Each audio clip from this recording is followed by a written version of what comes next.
So this is a panel that we called "So You Started a Games Company, Then What?" And we've got a bunch of great people here to talk about law and business and leadership in games and a whole bunch of different things.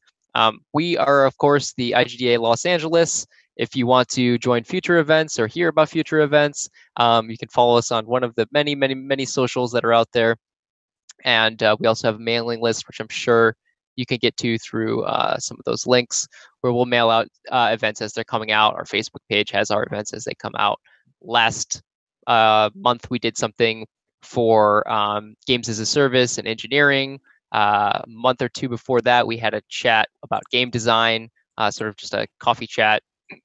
And so we've been doing online stuff like every month or so since we hit COVID. And honestly, before that too, we've been running a lot of things on Zoom. Several people from the board are here. You already met myself, hello, and Chris, who is our chair. Would you want to introduce yourself, Chris? Sure, and I'll also say what I was about to type in the chat anyway. Just as one more reminder for anybody who joined us after my previous note, because we're recording this one up on YouTube, if anyone wants to rename themselves, you can mouse over your thing, triple dot, rename yourself, Twitter handles, affiliations, etc., or alias. Likewise, if you don't want your voice or face on video. But yeah, I'm chair of IGDA LA. I run hometeamgamedev.com. People around the world build games together for practice on longer schedules. Often folks who jams don't fit their life stage anymore. We release a whole bunch of games doing that outside of their help with IGDA here, and Indicate, I'm our alumni lead. Cool. And I think we also have Miranda on the call. Hey everyone, I'm Miranda Du. I'm the vice chair for IGDA Los Angeles. I am currently an associate producer at Treyarch, and I've worked at a variety of studios from startups to AAA, so I'm really excited to be here for this talk.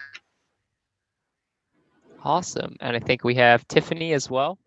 Hey everyone, I'm Tiffany Otto. I'm treasurer for IGDA LA, and forgive the bad image and sound quality. It's been a hell of a day at my apartment. Having said that, during the day, I am Indicate's director of partnership. So yeah, that's me. Been on the board for way too long. Yeah, Drew, take it away. Or Chris. Cool. And we're probably missing a couple of board members. Luis is, I don't see him in there. But yeah, anyways, without further ado, let's kind of move on and talk about what we came here to talk about. These are the four lovely folks that you'll be talking to. I think that Patrick is going to be taking over as our moderator for the evening, and he'll be kind of asking some questions to the panel. And at the end, we'll have room for you folks to ask them questions. Does that sound good? Cool. Yeah, Patrick, but is that picture from like your college graduation? I don't even know. Oh God, you used my campaign photo. It was the first one that came up. Thanks, guys. My name is Patrick Sweeney. I'm going to be moderating the panel. So we're going to do pretty free form, and low key on this. I've got a couple of topics I want to just talk to our panelists about and get their perspectives, on how they view things. We've got 4 topics. I don't know if we'll get to the 4th, but again, it's just a free form. We'll talk for about 45 minutes or 50 minutes, and we'll leave the last 10 or 15 minutes open for questions. Little background about myself, and then I'll turn it over to each panelist to introduce themselves. I run a law firm here in Los Angeles called the Interactive Entertainment Law Group. It's probably the largest video game specific legal practice in North America. We serve over 300 clients in the last 7 years. I've probably done between 1,500 and 2,000 publisher developer deals, in the last 20 years or so. Over 100 movie licenses and whatnot in the games. So again, we see more deals, and I've probably done more deals than just about any lawyer in, if not North America, maybe the world as well. So we've got a great set of panelists here to talk with you. I want to get their perspective on some business issues, because at the end of the day, the legal issues take a backseat to the business issues. So I'll start with Brandii. Why don't you introduce yourself, give a little background, and then we'll move on from there. Thanks, Patrick, and it's good to see you again. It's been a while. Yeah, you too. The most germane thing about my background is I used to be in Chris's unenviable situation of chairing this organization. So this is actually the first panel or event I've done since I stepped away as former chair of IGDA LA, back when I had my son. I'm currently teaching, but I have started a company that successfully sold, and went through the whole funding, all that. And I've also tried to start a studio that failed. So I get to talk about both sides, the failure and success sides. My background is in game design and game programming, and just about every other part of game development pipeline. And nowadays, I teach because I do everything. Great. Welcome and thank you for doing this, Brandii. We appreciate it. Let's move on to Justin Berenbaum. Justin, give us a little background about you and what you do now, and we'll go from there as well.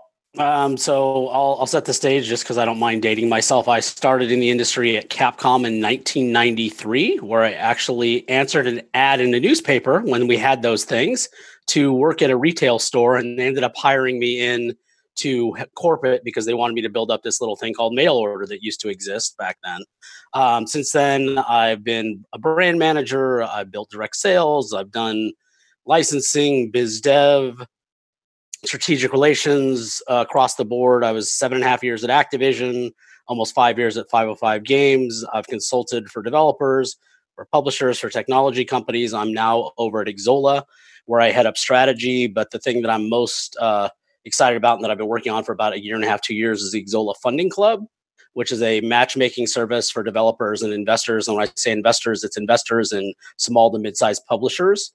And it's a completely free service that allows both to meet up. And luckily, the timing, unfortunately, was good for us because there's a bigger need than ever. So I'm mostly just a huge game geek. And if I wasn't here, I'd be probably trying to slog through The Last of Us and not getting too depressed. Great. Thank you, Justin. Appreciate you helping us out and joining us. And last but not least, coming from the East Coast, so 3 hours later, is Louis Rene Auclair from Montreal. Louis, why don't you give us a little bit about your background and what you're doing now? Yeah, hi, everyone. Of course, if I yawn, it's because it's late here. It's almost 11 p.m. So sorry about that. My name is Louis. I run RocketRide Games out of Montreal, an agency, consultancy that work with studios all over the world to come up with better concepts, better pitches, find publishing money, self-publish, anything. Basically, anything that is needed on the business side, even development side, we can help. Before that, I used to run Berenbaum Creations, a studio out of Montreal focusing on mobile free-to-play, but also some PC console games. And before that, I was at Electronic Arts. I've done some retail, some accessories work. So I've been in the industry 18 years. And I have both the wins and the failures, so I can talk about a bit of everything under the sun. So I'm really happy to be here. So usually I say I wish I was in LA, but with the current COVID situation, I'm super happy to be in Montreal. So hang in there, guys. Yeah. Thank you, Louis, and obviously we appreciate it even a little bit more because of the time difference and the late night. So thank you for that. All right, so the way that we've set up the panel tonight is we want to talk about external considerations for your game studio. So the idea is, okay, great. You have an idea for a game. You set up your studio. You have your team. Now what? Now you've got to interact with the rest of the world in making that game, because as we all know, making the game is not confined to your team and your studio. It takes cooperation with other folks in a lot of ways. So whether it's contracting with people for the music or the art or some testing or whatever it is that you're going to do, contractors are just a necessary part of what you guys are going to be doing, making your games. I'm a contractor. Louis is a contractor.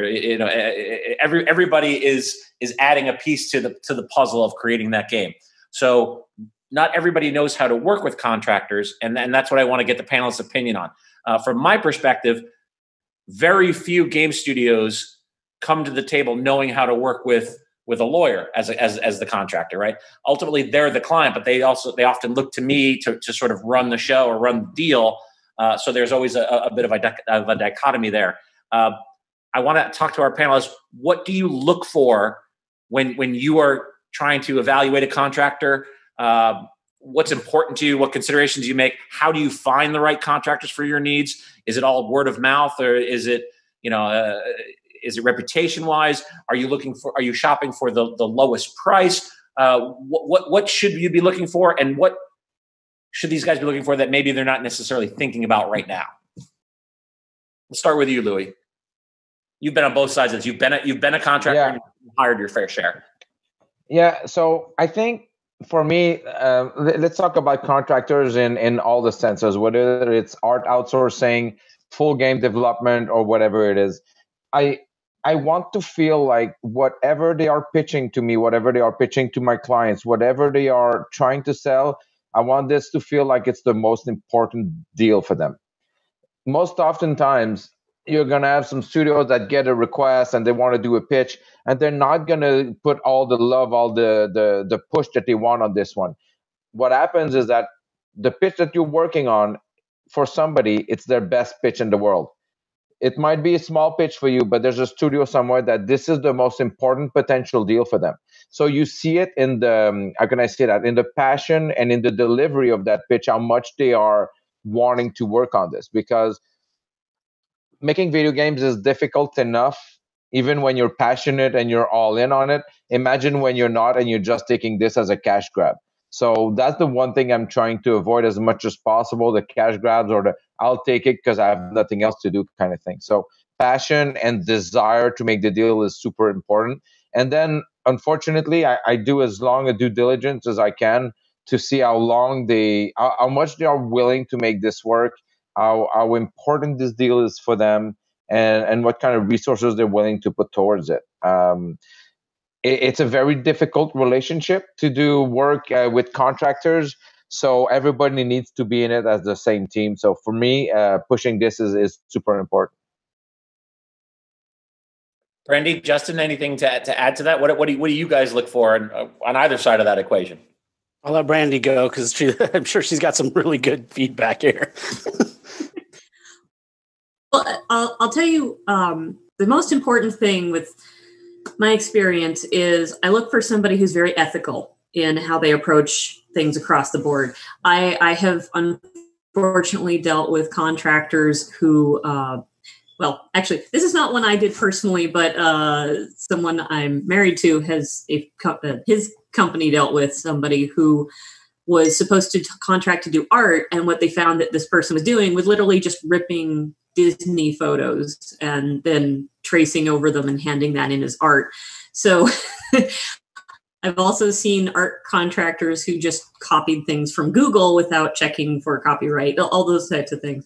But I personally have dealt with contract situations on both sides where somebody thought that if an artist, well, I'll just say this one outright. I had a person who was saying that if the artist and concept artist gave us the art before we paid them, that meant we never had to pay them.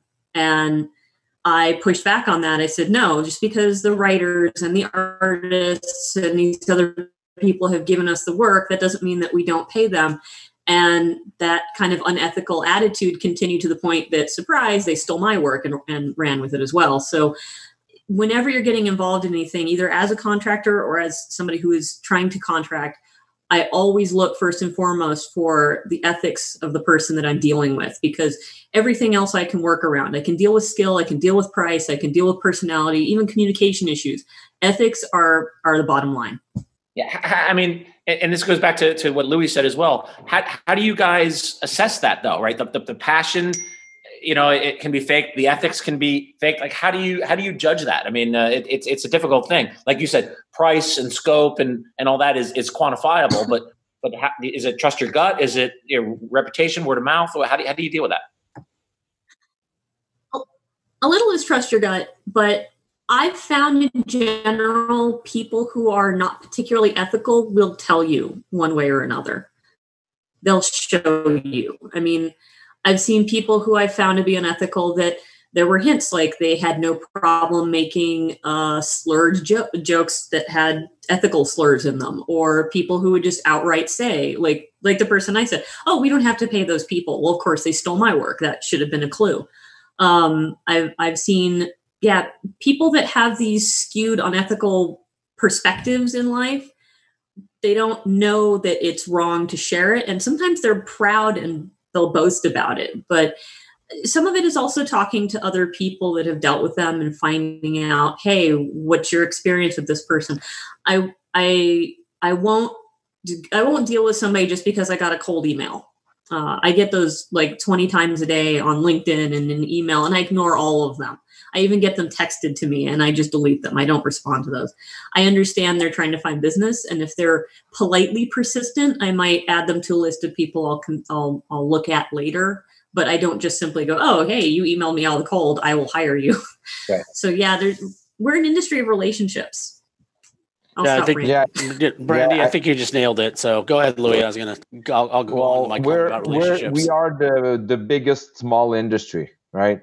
I mean, it takes 3 phone calls to get the information on about just any provider. So I guess you're right. I mean, they'll either tell you, or you can just make 3 calls, 4 calls, and all of a sudden you get the feedback on multiple people they work with. So burning bridges is super easy in this industry because everybody knows each other, and you should be very careful. And the moment somebody raises a flag, and we're not people that are mean to start with. So if somebody tells me you shouldn't work with them because this or that, I usually get pretty skeptical there.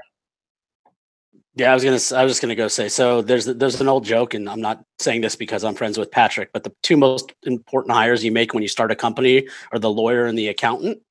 They don't have to be full time, they don't have to be permanent, but I can't tell you how many companies or deals that have fallen apart with developers because they didn't hire a good lawyer or a good accountant at the beginning, and they didn't set up the company properly. They didn't know who owned the IP. They didn't know who controlled the IP. Who had the rights to what, and that's killed deals for me when I was at Activision, killed them when I was at 505. And so I think that, that's the first step. And the second step is, the thing that I love about this industry is almost everybody is willing to help out if you ask the right people the right way. You've got the IGDA, for example. There's a huge pool of resources and people that know each other. I was on the IGDA board ages ago. So props to anybody who's on the board here in LA. I know how much work it is. So I think, it's amazing to me how people don't even take the time to send an email or check with their friends on references before they hire people. And especially now where, you can't do the due diligence of sitting down with a person face to face in a room and getting to know them very well.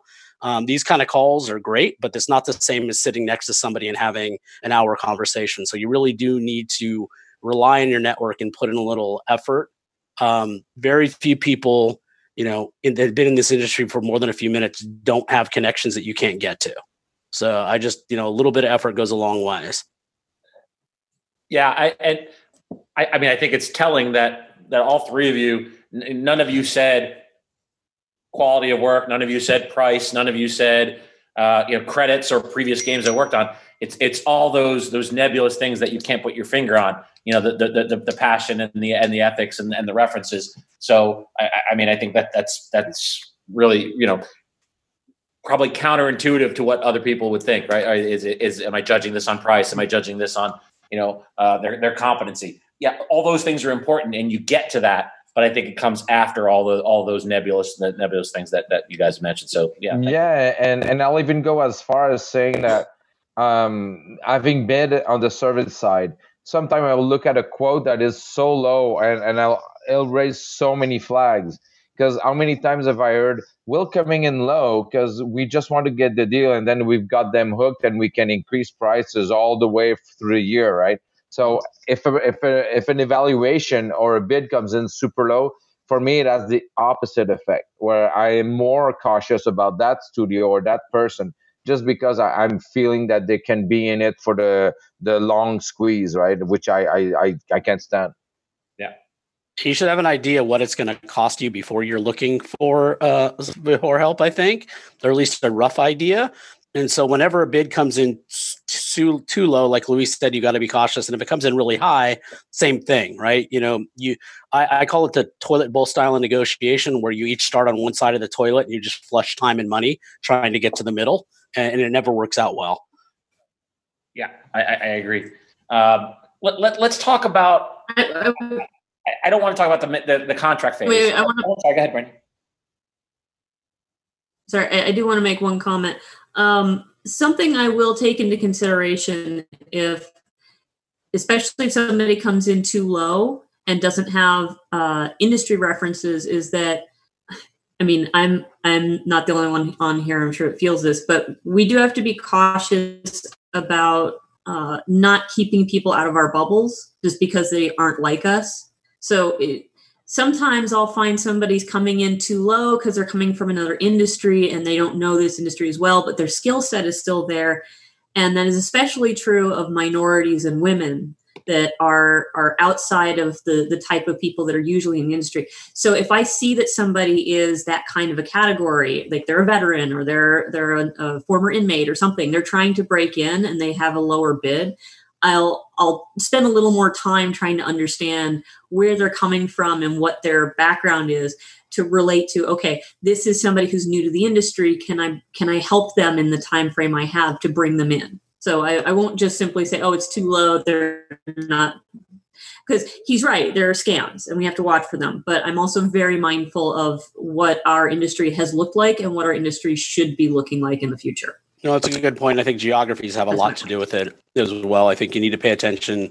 I've done a lot of work and I was lucky to be involved with a lot of Latin American companies ages ago, even at Activision. And so in cases where you would get bids down there, they would obviously be significantly cheaper. And the only thing you would have to worry about is some communication and some pieces of expertise they might not have yet. But a lot of that was made up for by the enthusiasm, the skill set in art, programming, other things. And we would just have to assign an executive producer that could oversee it to make sure that they knew how to deliver. But yeah, so I'm not saying always rule out the lowest. Yeah, definitely have to take into some factors. So that's a good point, Brandii. Thank you. Yeah. So let's say you've done your homework, you've done your due diligence, they passed the ethics test, they have the passion. I think the general assumption is, oh, outsourcing is easy. That just saves me money, and I don't have to worry about that anymore, right? Talk a little bit about managing your outsourcing partner or managing your subcontractor for whatever they're doing. Are there any tips or horror stories even about how to do that? Because I feel like, in my experience, you see some subcontracting parties, they sort of get left alone, and then things spin out of control, right? They're the lack of oversight or that passion that Louis mentioned starts diverging because of that lack of oversight. If you guys have anything you want to talk about on that front about how to manage some people that you're contracting with, that would be great. Anybody want to start? Louis, you have any? Yeah, I'll go in. This is a very difficult question because I've been on every end of that stick. I've been in a position that we had a partner that is extremely controlling to a point that it completely disengaged my team. They were like, I'm not going to make any efforts because they're not even letting me make a decision, right? And I've been on the other side where the client lets you do everything and then comes in 6 months later and gives you a change list that completely kills your margin.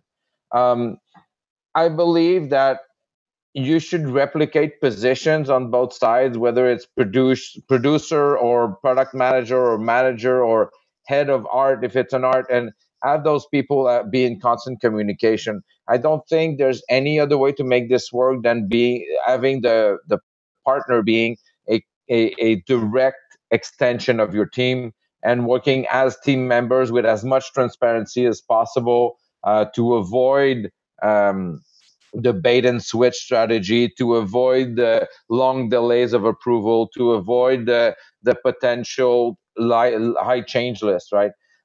So you need to find a partner that is good enough and ready enough to be a team extension, take that criticism and take that workload as if they are just one. And I think that's the only way to really make it work. But not everybody is willing to do that. And not everybody has the means to do that on both sides either. I think clear scope, by the way, from both sides and expectations. When I was consulting for a while, I made a couple of huge mistakes when I started my consulting company. With the first two companies I signed deals with, they had some goals that they had that were never communicated. I had a list of things that I thought they wanted me to do, and I did a really bad job of managing their expectations and getting clear guidance in terms of what they wanted and when, because if I'd listened and I'd gotten that information, I would have known what they were asking for in the time they were giving me was absolutely impossible. And I either would have turned away or asked for a lot more time or money. So, and that's hard to do when you're starting out, especially when you need that first check. It's really hard to say no when you know the deal's bad and you know that you're not going to be able to deliver what they're asking for. And that's where you really have to kind of get some help, ask a friend, get some advice. I did 2 of those. So I didn't even learn my first lesson. I didn't learn until after my second mistake that, well, slow down, ask for more money, spend some more time, and or set expectations on both sides much better. So I think, the communication is key. These are relationships. You're probably going to work with these people on and off and see them for years if you're going to be in this business for years. So make sure you put in the time up front so you don't end up with problems later. Yeah, I think Patrick's gonna like this answer, but make sure you have your contract set up. Can you hear me? Yeah, if you don't have a good contract laid out, you don't have a good expectation of what both sides are looking for and what both sides think they're supposed to be doing and think the other side is supposed to be doing. So contracts are absolutely an important key. I would also say, here's a tip from having to work on the development side with contractors that another person made me work with on a project. If there's a language barrier, suddenly visuals are your lifeblood. So if they don't understand even basic things, what is this on screen? Circles, big arrows, big question marks, things, find icons and things that both cultures understand and use those as much as possible, very liberally. I would also say contracts, something that a lot of people on the business side don't know is that different parts of the world approach coding very differently. So that can really impact how your workflow goes if you're making very high level abstracted code that's very manageable and maintainable, and the contractors are from a part of the world where they're sticking everything in giant case statements. That's going to be a headache and a nightmare for both sides of the project. Yeah, and Brandii, you bring up something there that actually was one of the questions that we got in the chat. The question was, how do you deal with partners that don't know what they want? And I think you touched on it with the contract, right? Have that hard conversation early. Lay out those specifications. Lay out the expectations. Just hiring somebody and putting them to work doesn't solve your problem, because the longer that divergence gets, the worse it's going to be to fix, right? Nip that problem in the bud with the communication, like Louis mentioned. Have the conversation early, even before then. And the moment you start deviating, call them on it and make sure you get back on track, because the farther afield you get, the worse it's going to be for everybody. So, and if they really don't know what they want, you can usually lay out options. Yeah. Yeah, well, this is where, and Patrick knows, Louis, we all know it. Brandii is like, this is where if it's, I know with a developer and publisher relationship, it's change order requests, right? And there's certain criteria set out for those, and there's material versus immaterial. And if it's a material change, then the budget changes, right? Like if the scope goes from, single player story driven 2-hour experience to multiplayer co-op and 10-hour experience, yeah, the budget needs to change, right? So, that's an extreme, but you need to have that kind of stuff laid out in advance. And those are for big deals. For small deals, if you're hiring an artist, the example I have when I was consulting for Freema is we had a company come to us and say that we want 50 styles toasters. So from the 50s, the outsource company thought that meant they wanted 50 toasters. So the art we got back was actually 50 toasters, not 50s style toasters. Right. So again, clear expectations and like you said, make sure things aren't lost in translation. Well, yeah, I think that's a common thing, because a lot of times, certainly when you're outsourcing art, a lot of times you're doing it to countries that, with a different language barrier, because their cost structure is different. So, which is a perfectly valid reason to do it. But you have to deal with not only language issues, you have to deal with cultural issues. You have to deal with their holiday schedules, right? And time differences, right? If you're outsourcing to China, or to outsourcing to, as I know Justin and Louis know, when we work with some of our clients in South America, Colombia has more bank holidays than any country I've ever encountered. So, you can't put a deadline on, and say, this has to be submitted in 10 days when 3 of those are bank holidays, right? And they just don't work, right? And the cultural differences on a bank holiday, for the most part, I mean, obviously there's exceptions, people don't work through their holidays in the same way that we do sometimes in the United States, right? So I guess now it doesn't matter because every day is sort of a holiday and a Monday all rolled into one. But you have to be cognizant of that issue, right? When you're outsourcing and working with contractors, where they are. The reason that their price structure is different, the reason everything is lower, might not be because they're just trying to underbid. It just might be a cultural thing, right? And so you have to be cognizant of that.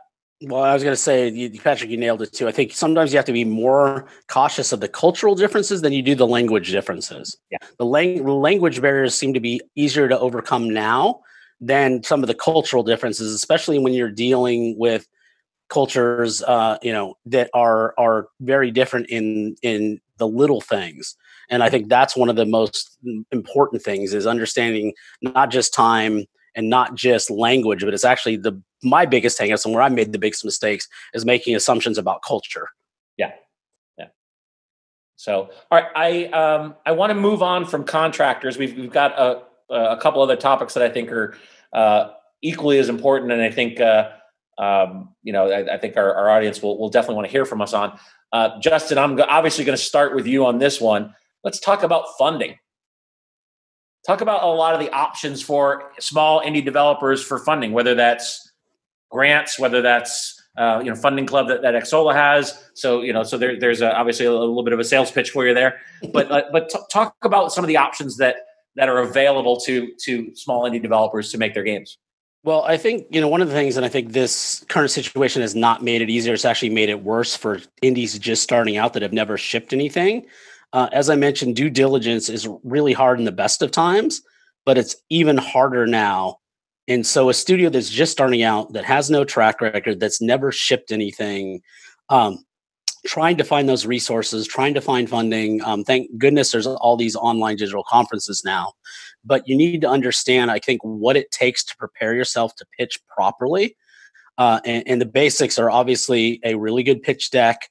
Don't ever send a design document or pitch a design document in a pitch up front. Nobody wants to see it and look at it. A short gameplay video, a GIF, the saying a picture is worth 1,000 words.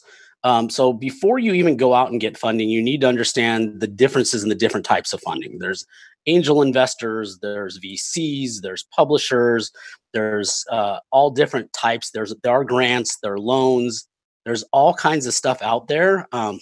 Some of it's provincial, right? Louis knows really well. There's a ton of grants in Canadian Media Fund, all kinds of things in Canada. But with any and all of those, you need to be prepared, and you really need to know. There's a ton of resources online. Rami Ismail has his, a bunch of resources available. You need to do your homework and your research. Figure out, one of the things that always drives me nuts is if a developer can't tell me who the game's for. Right. You need to know who you're actually trying to make the game for. And it's fine if it's for yourself, but you still need to tell me, okay, what group does that fall in? Is this roguelike? Is it this? Who's the audience? What are they playing? And why are they going to care about your game? And then practice pitching to your friends. Pitching's hard. It's an art. You're going to get a lot of no's. Louis, how many times did you pitch to me over the years? And how many no's did you get? And it wasn't because we weren't trying. We're batting 1,000 there. We came really close multiple times, but it's very difficult. So I think there are a ton of resources. The IGDA's got a bunch of resources. There's a bunch online. I'm actually just finishing up I don't want to call it a pit. It's a template. It's not a sample deck. It just kind of outlines the key things that most investors expect to see in a pitch. And and it's pretty straightforward. It's not rocket science. It's nothing that nobody else has said before, but I'm trying to work on resources to put that all in one place. Those of you who don't know, Cassia Curran wrote an article or did an article a couple of weeks ago that was really good on how to do forecasts and figure out if your game's going to even make any money. You need to actually think about the game as a business, not just as a game. And in those things, because if you can't convince me the game's going to make money, I'm not going to invest. So I just think before you even get into all the resources, you need to do some research and prepare your pitch. And then there are resources. I'm not going to do a big spiel about, Xsolla Funding Club. That is one. But again, we need a deck, a gameplay video, and a playable build in most cases. Most funding sources, we have 52 or 53 investors total. Almost none of them are looking at anything that doesn't at least have a playable. You don't buy a car without taking for a test drive. Most investors don't buy a game without being able to play it, unless you've had a track record. Very rare exceptions. I mean, I think in my entire career of 20-something years, I think only maybe 3 times has a developer. And I signed one of those with you, Abzu. One of them sold the game without a playable, right? But it was on their pedigree, based on a vision document or some sort of really good deck. And Justin, you're right. One of them was Abzu. Well, it was one of the best pitches I've ever seen in my career as well, right? And that's the thing is, I think one of the things you also got to remember, and I'll get off my high horse, is you've got to communicate your vision for the game. You've got to get the investor, the publisher, whoever's on the other side of the table inside your head, and you got to make them see what you're seeing and why it's going to be successful. Because if you can't get them inside your head, there's no way they're going to understand what you're building, and they're never going to invest. Yeah, I mean, again, I think we're mixing our topics a little bit between funding and pitching because they're so intrinsically tied together because you're pitching to get funding. But obviously, there's grants, and I know Louis, you've had a lot of success with some of the Unreal grants for some of your clients. There's publisher money, which is always out there, and then that's really where the pitching comes in. There's angel and venture capital funding. Venture capital probably less applicable to an indie game and content. But those are out there. Angels, family and friends rounds, getting you off the ground. Obviously, crowdsourcing opportunities. So all of these add up, and there's no one right or wrong answer. I mean, you cobble together to make things happen and show off your game. But again, if anybody has had really great experiences with crowdsourcing kind of deals, and I'd love to hear about that. I know, Justin, there's a nice hybrid one that you and I did as well. Yeah, that was another deal we did, yeah, with Lab Zero for Indivisible. That was one of the craziest deals I think I've ever worked on. Yeah. And I think as bald as I am, and you probably got balder in that deal as well. I did. Yeah, I mean, that was a hybrid. That was the publisher would commit to a certain level of financing if the crowdsourcing numbers hit a certain tier, right? They would commit the rest, right? Yeah. So we actually came in almost like an angel on that one. So, again, we were kind of public about it, so I can talk about it. We guaranteed them enough money to make a prototype. They put together an amazing prototype. They over-delivered on the prototype. They then went into a crowdfunding campaign on Indiegogo, and they had to hit 1.5 million. And if they hit 1.5 million, then we came over the top with another 2 million. But we broke some serious ground. It was the first game that was doing crowdfunding that ever had the demo available on PlayStation at the time. Yeah, which is a really unique idea, right? Obviously, you have this dilemma of we have the crowdfunding, opportunity, but we don't have enough to show to get the crowdfunding to reach a certain level. So you funded it. It's almost in tiers, right? The first tier was we're going to fund that demo and get it up so people can play it. And if they like what they see, then they invest. And then if you saw those numbers, then you went back over the top. I thought that was really groundbreaking structure. I wish I saw more of it out there, actually, to be honest with you. So, how about you, Brandii? Any tips on funding opportunities that you find to be particularly good? Well, so my particular strategy with funding wasn't. This isn't about an indie game studio, but just in more general. I look for people who are going to benefit from whatever I'm making, and then I go to them first because So I kind of joke, but it's actually true. I sold a PowerPoint presentation for $500,000. I was dealing with a company that wanted to get into the game space, and they didn't have a background in games, but I looked at what they had. I looked at what their portfolio of work was, and I looked at what spaces were available that they would fit well into.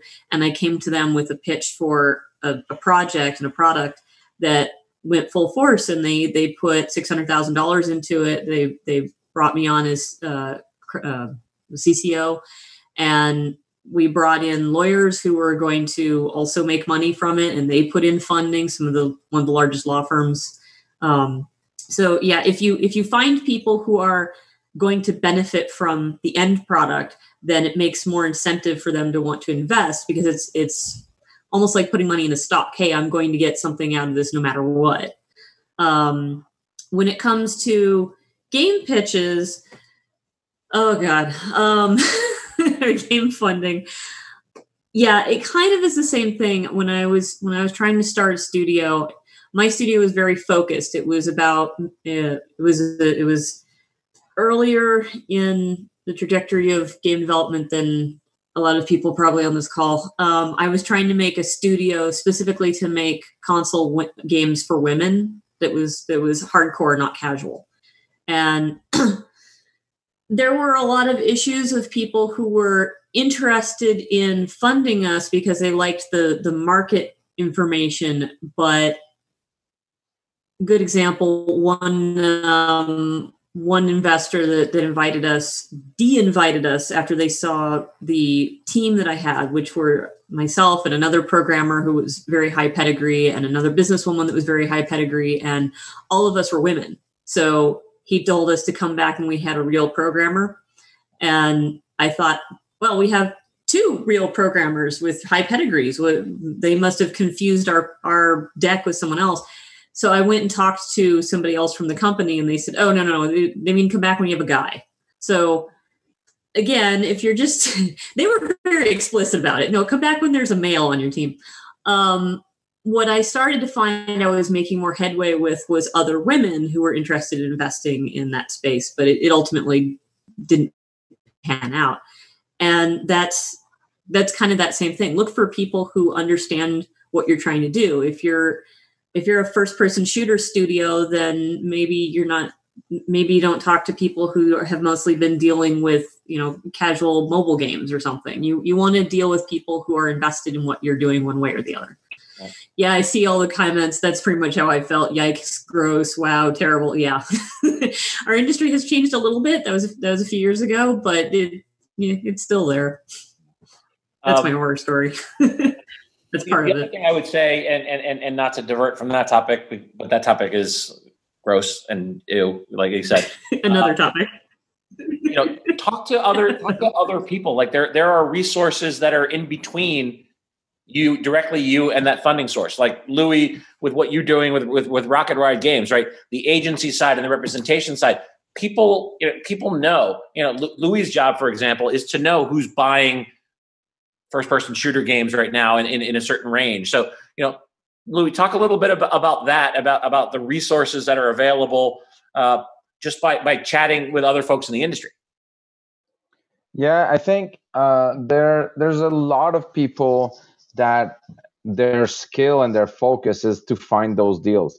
And the same way you ask a programmer to program and an artist to create beautiful art. I mean, there are people that are skills are deal making or biz deving, right? And that's something that you have to be really aware of, because if you're a group of three and you're one of CEO, but you're the CEO, you're also the biz dev, the programmer, there's a strong chance that you might not be the best at everything. And sometimes people make that mistakes and they go to a pitch and then they have a tough time delivering that pitch, right? So you need somebody creative, somebody that can do that. But there are agents out there. There are people that specializes in finding the right game for the right publisher. For instance, my team speaks to maybe 15 publishers every week. We talk, we catch up about different things, and somebody's going to like, I need somebody to do a game on this kind of genre. And then all of a sudden you represent multiple studios. I have 3 studios that do something similar. and that's how you create leads. But it's also right in the opposite direction. When you go to talk to somebody to catch up and you tell them about who you represent, which games you're looking at, what is great that you've seen recently, where is the market going with the developers that you're working on, because the market also follows who develops the future games.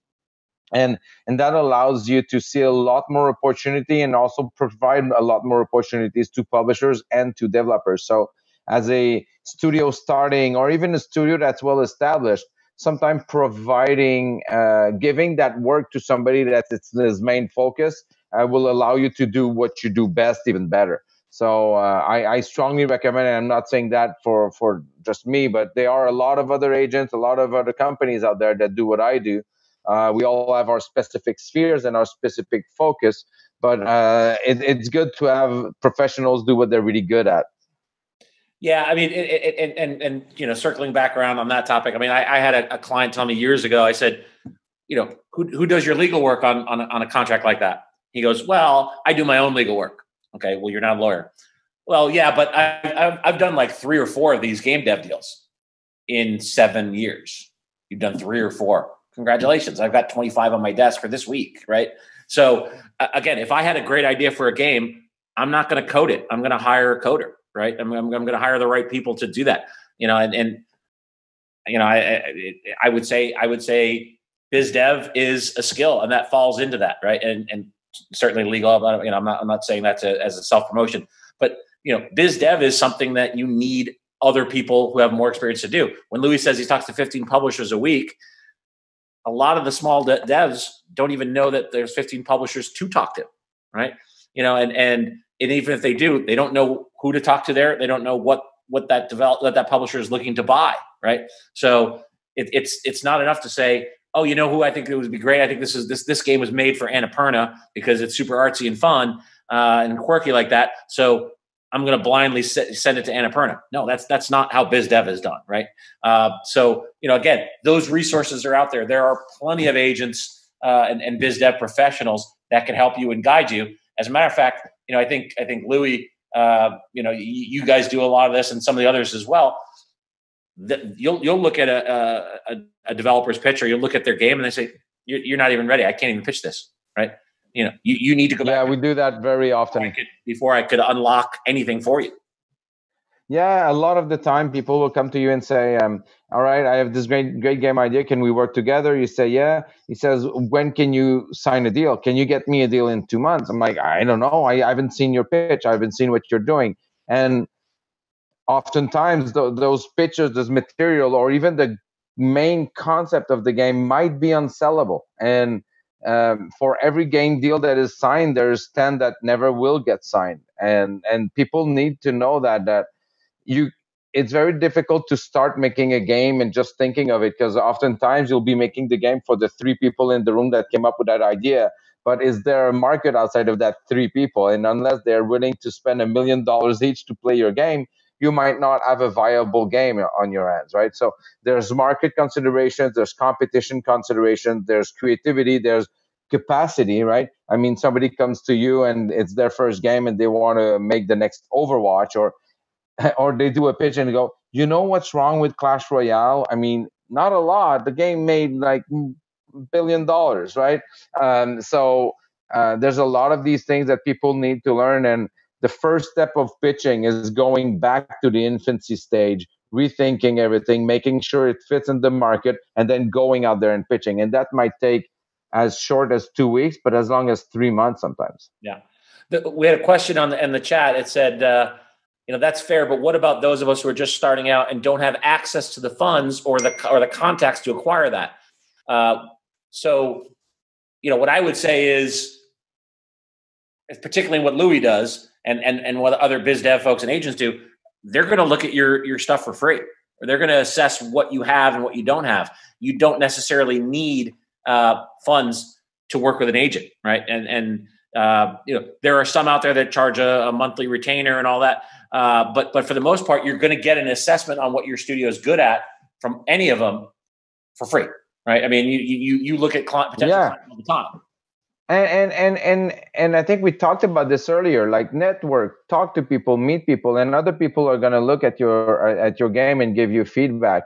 I mean, um, we look at a lot of different games, a lot of different pitches. Some we sign as clients, and some we don't. And the conclusion might be, I think you're on the right path, but we're not the right agency for you, because you're going in a direction that does not make sense financially for us to work with you. But I'll give you feedback, and I'll give you pointers, and I'll show you what other games you should look at, and I'll point you in the direction of one or two publishers that is willing to look at that. So I think, I mean, just talk, ask, and show your pitch around, and talk to people about it. I think that's the best way to get started. Yeah, I'm gonna add this: is don't build your game in a vacuum. There are a lot of people out there. There's a lot of resources. Connect locally. Participate in some of these online conferences. You really do. And you look at what else is out there. There's a lot of people that have put, kind of their presentations out there. There's a lot of companies. Yacht Club released a ton of data on, and Shovel Knight and how that went and what they did well and what they didn't do well. Rami Ismail's been super open. There is a lot of information out there. And before you get ready to pitch, or especially if you don't have any money to hire anybody, that's fine. I mean, most people start from nowhere, but most of this research is free. Between NPD and Steam Spy and all this other stuff, there's so much data out there that's available. There's sample pitches. There's just a lot of stuff. Just like you wouldn't want, I can tell you one of the things, if when somebody comes to, and we're actually hiring for a position now, and they come to me and they don't know anything about the company, that's a red flag immediately. Right. Yeah. So if you haven't taken the time to spend 5 minutes checking our website, you don't deserve a job. And it really goes the same way. If you're trying to build a game, play games that are like the game that you're going to play. Figure out what they do well. Figure out the one or two things you think can be better. See what their community is interested in. It's do some homework. And it may take time, but it's cheap. And if you're building a game and you're not playing the genre you're building, that's probably a problem. Yeah, and I don't know if Brandii is going to be on the same page as me on this. There's no better freeing moment, like in the creation of the game or of a company that makes games at its infancy, when you don't have payroll, you don't have money to do payroll regardless, and all you're doing is thinking about your game and really pushing that game idea as far as possible, because you have you don't owe anything to anybody. You're just a group of people, a small group of people trying to come up with the best game idea. I mean, you're not making money, but you're not spending money, and you can go as far as possible with that idea, so that when you go to publishers, to people with funds, when you go to VCs or whoever you're going to go to, you come up there with the package that you feel is the best, that you've pitched to friends, that you've got feedback on. But that moment is very freeing, because after that, the money comes, responsibilities, comes payroll, comes cash flow, comes all the business side of making games that you get lost in. So treasure that moment that you're not making money, but you're not spending too much either, to make something that's truly original for you. Yeah, I'm a big fan of game jams for that reason. I constantly encourage people to get involved, and there are tons of game jams going on all the time. It's not just one or two a year. They are going on constantly. So if you personally or your team think that you have an idea, finding a game jam that you can work in for a small period of time to push something out is great, because at the very least it can become a demo for a larger game. I mean, Hollow Knight, that team, they made it as a game jam originally. And to be honest, it didn't do well in the game jam, but it gave them the start and the push, and they were able to build a community around continuing to develop it eventually, and it became what it is now. So I'm a huge fan of game jams for that reason. I actually spent the entire weekend doing one. We have a question on the chat. It says, semi-related question: if an indie startup already has funding and a team, but doesn't have anybody business savvy for studio growth, would it be better to use a BizDev contractor or find a CEO to hire? And if hiring for a CEO, how do you find a good fit?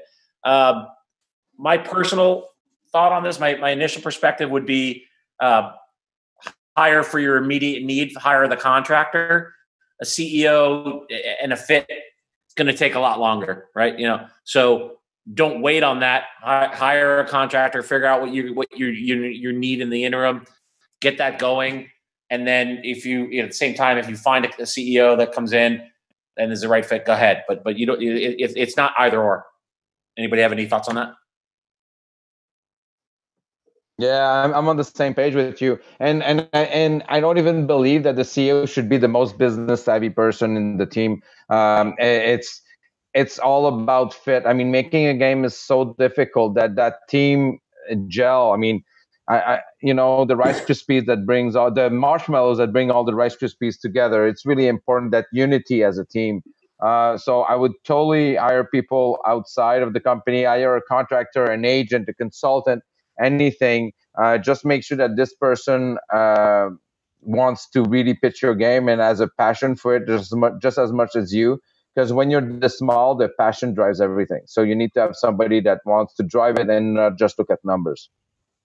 Yeah, I'm gonna completely agree. I think that you got to find somebody who's actually as excited about what you're working on or what you're trying to work on as you are.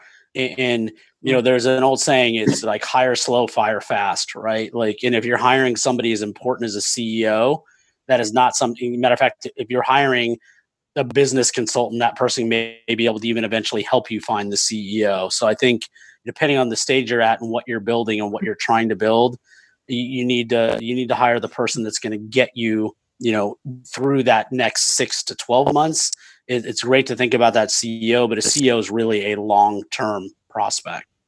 Yeah, and again, I think going back to what Louis said, don't assume the CEO is going to have a business role, right? The CEO, in a lot of dev studios, the CEO tends to be the best designer, the best engineer, the best code, but they also have a management team that they allocate out, right? So don't assume that the CEO is going to have that business sense, and that's their role, right? It doesn't necessarily have to be that way.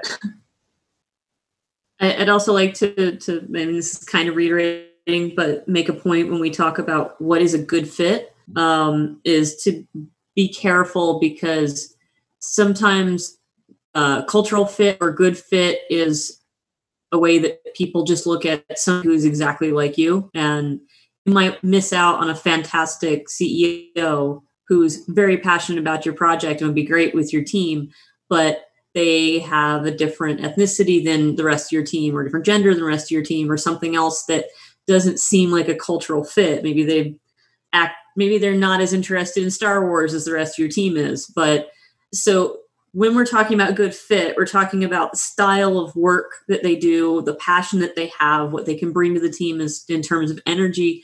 But don't look at that. Don't look at them as somebody that you want to necessarily have a beer with at the end of the day. Look at them as somebody who is a good fit for how your team jives towards your goals, not that you're all going to sit around and have dinner together. Well, Brandii, I want to actually reemphasize, you should hire somebody that's actually going to challenge your assumptions, right? That's going to challenge what it is you're trying to build without destroying the team. There's lots of positive ways to do that. And often that means hiring somebody that comes from a bit different of a background, or a different company background, or a different place. And like you said, so the CEO role, when I was hiring for the team, when I helped consult and find a CEO, we actually found the business person first. The CEO was actually probably one of the most talented programmers I'd ever seen. And that's the CEO we ended up hiring. And they came from a completely different industry. They actually came from aerospace. They didn't even come from the game space. So I totally agree, Brandii. That's a great point. And I think it's something to keep in mind, is you want to hire people that add to the total skills of the team, not somebody that's exactly like the people already on the team. Great. We've blown through our time, but there's some questions that are in the chat, and we've only covered about 2.5 of our 4 topics, which I kind of figured that might happen, but that's all right. So let's go through these questions real quick, and then we'll open it up for some more, and we'll run over a little bit. The first question: worst pitch idea you've ever seen and been presented, and you can redact the details if you can. So if there's any horror stories you want to. Oh my God, I have a good one. Do you guys mind if I start?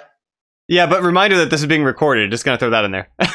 No, it's fine. It's not gonna be that bad. Well, it is kind of weird, but I was invited at the Tokyo Game Show about 4 years ago to receive pitches for the Canadian government. So I was like an invited person from the Canadian embassy in Tokyo, and one of the pitches was from a Japanese studio, and they made a game concept that was extremely close to their culture. It was very culturally real, and they started pitching it to me. It was a fighting game. So they started explaining to me that you're fighting on this subway, right? Who you were fighting is you were fighting how can I say that, Japanese men that were kind of being rapey with the girls on the subway. So you were a girl, and your entire game was to fight Street Fighter style against guys that were doing a bit too much weirdness on a subway. And he was telling me how this is important and all that. I'm like, yeah, but not every metro system is like that in the world, and it's a very weird story to tell. And they pitched it to me for 20 minutes. The game played well, but storyline wise, it was not a cultural fit for the rest of the world. So that was a pretty funny one. Anybody else have one that can top that? I'm gonna go ahead, Brandii. Oh, go, Justin. No, go, because I got to think if I can actually say what I want to say. So go ahead. So I do a lot of I'm a judge for a lot of pitch things, but my favorite bad one was the guy that pitched. Oh God, it's a game where there's bees coming at you, and the player is wired up with all these electrodes. So if they miss the bees, the player gets shocked. So it feels like they're being stung with a bee. And this shock would, of course, lock up your muscles, so you wouldn't be able to swat away. It was like a Wii game that they had this idea with these electrodes that just kept shocking the player. that was Actually, I might fund that. I have a few people I might want to put that on.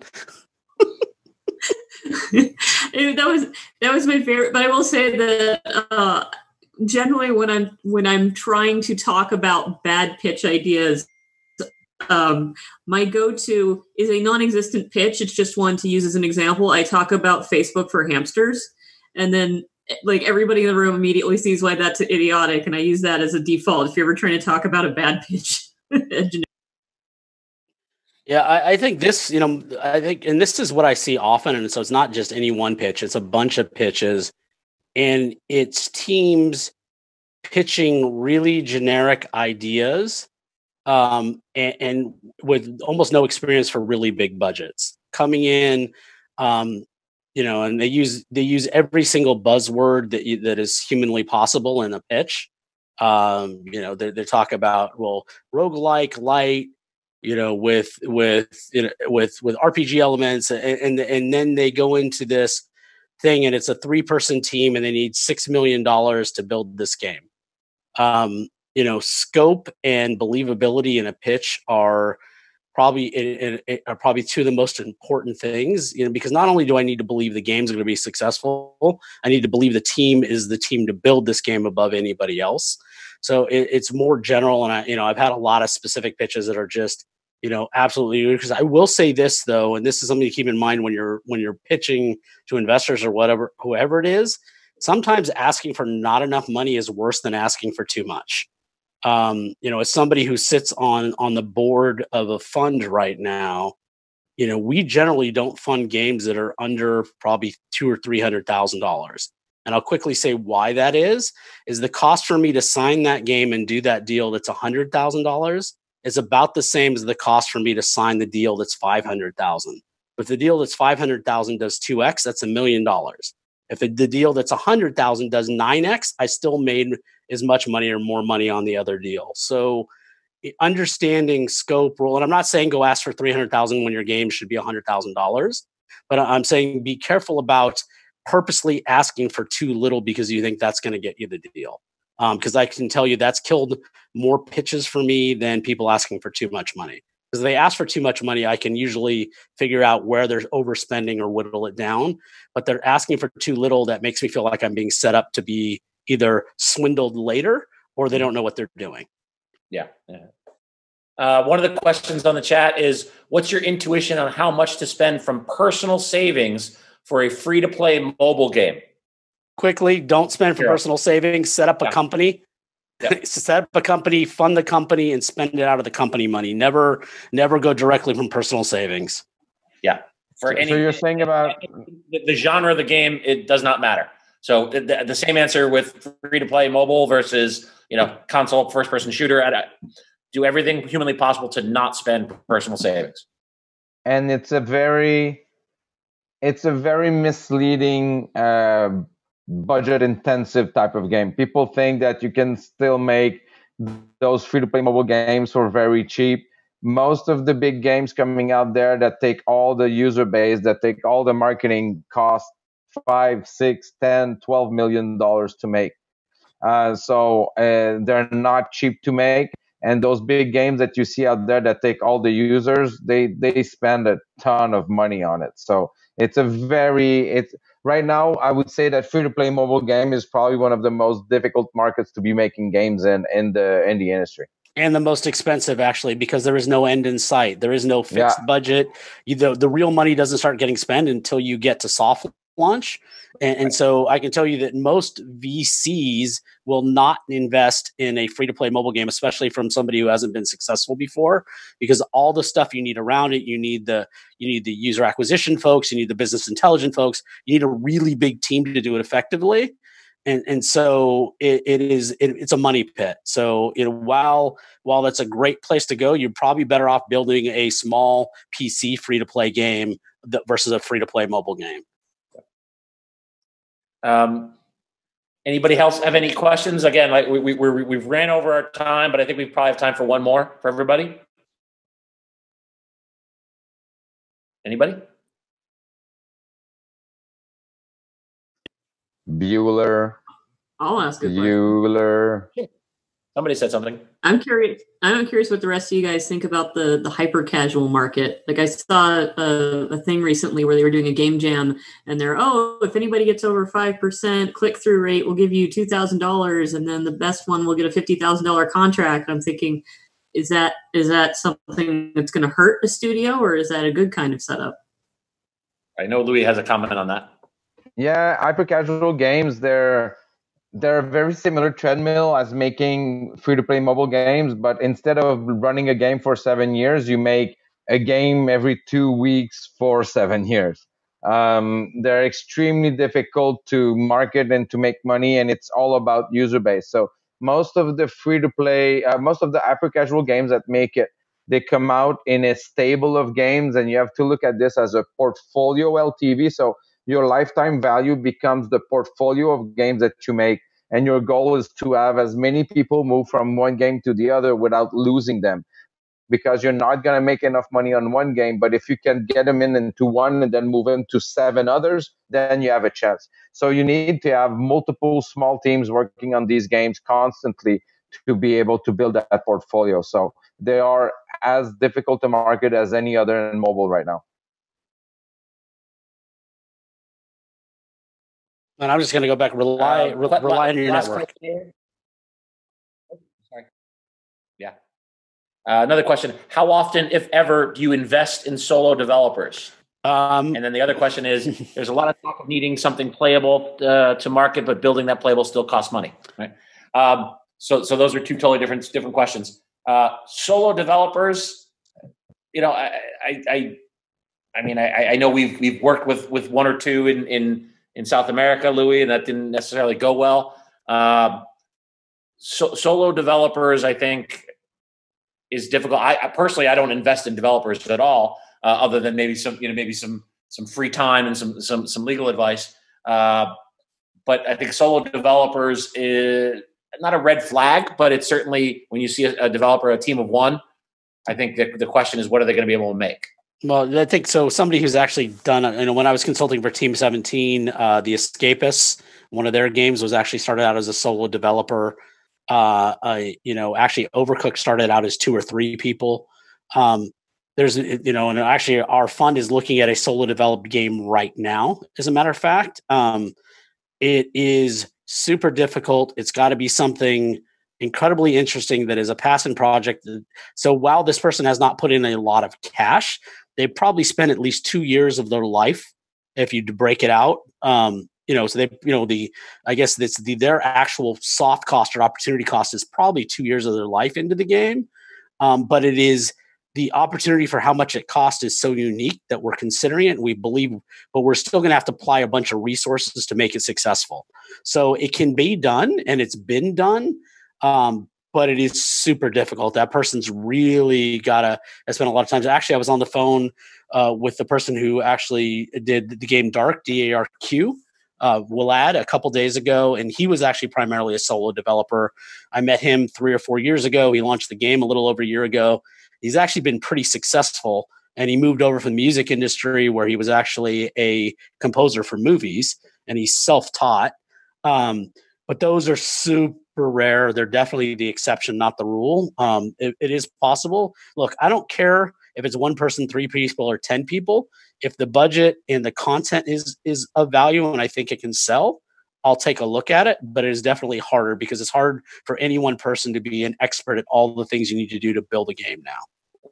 All right. The last question is actually it was asked effectively 2 different ways. So I'm going to read them both for you, and I'll just give each one of you guys a chance to address it. Here's a difficult question. There's a lot of talk of needing something playable to market, but building that playable still costs money. And then the second question was, so the meat of this question, outside of sinking a lot of time into learning how to program your own game, where does someone without padding of personal savings find the resources to build that playable demo? At the end of the day, and again, it follows up, because as romantic of a story as it is to do everything for free, rent still has to be paid, groceries still need to be bought, etc. So it's obviously all the same. I'm going to let somebody else. I'm just going to say free is the most dangerous 4-letter F word in the book. Yeah, I mean, look, part of my job is to give advice that is not necessarily advice people want to hear. As a lawyer, I get paid either way. It's really hard to build something with no resources, and not everybody who has no resources is going to get to do that. And I'm just sorry to say, you may not get to make your game if you have no resources and you don't find that resource, because as you said, the rent's got to get paid no matter what. So finding the resources is a full-time job, and it'll probably take you the better part of a year as a startup to do that. So if you don't have an ability or a pathway to do that, this may not ultimately end up being for you, which is unfortunate, but there's no guarantee. Yeah, I think Brandii touched on this a bit. I think there's power in the people, power in numbers. Go to game jams, find other people like you that are struggling, that just need to find somebody to make a game with. And if you're lucky, you're going to find a great designer, great artist, and great tech, and you're going to merge together. And all of a sudden, you're 3 trying to struggle making your first game together. But if you have, it's either money, time, or it's money or time, right? So if you don't have time to put on it because you don't have money, or you don't have money to put on it because then you're screwed in a way. But you need to find other people that are willing to invest their time in it, just like you. Try to bring it to the most polished, sellable, playable possible, and then go with that. But that first grain of sand, that first step is the most difficult usually. Yeah, we are in abundance mode right now when it comes to development, support, and tools and resources. Godot is free. Unreal Engine is now free up to $1 million of revenue. Unity still has its stuff going. I'm not a fan. There's Inkscape and GIMP, and Blender is kicking butt. These are all 100% free open source projects, and there's constantly new stuff coming out all the time. For textures, there's Texture Haven and CC0 Texture. There's Open Game Art. There's Open Clip Art.